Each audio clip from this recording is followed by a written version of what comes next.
Ǹjẹ́ ẹ lè sọ fún mi ní òwe àbí ọ̀rọ̀ kan ní èdè Yorùbá tó yẹ pé òun lẹ nífẹ̀ẹ́ láti máa sọ, tó yẹ pé oṣù kan ò tiẹ̀ lọ rí kẹ́ ẹ mọ́ sọ, like an adage or a proverb or a sentence or phrase in I won't say it's Yoruba. an adage, but it is a word. Goodbye.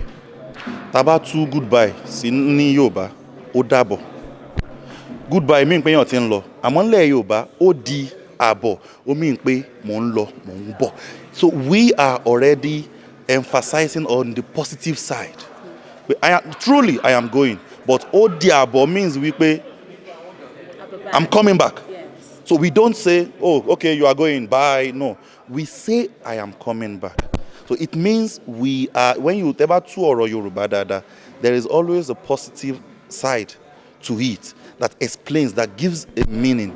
We don't believe in goodbye or forever or anything like that. So when someone is going, immediately they are going, they are already emphasizing, they are already prophesizing they are coming back, their return. And that's what we say, Odiabo. And you are the one telling them, Odiabo. Or people say, Anlokabo. So it shows how beautiful Yoruba culture is.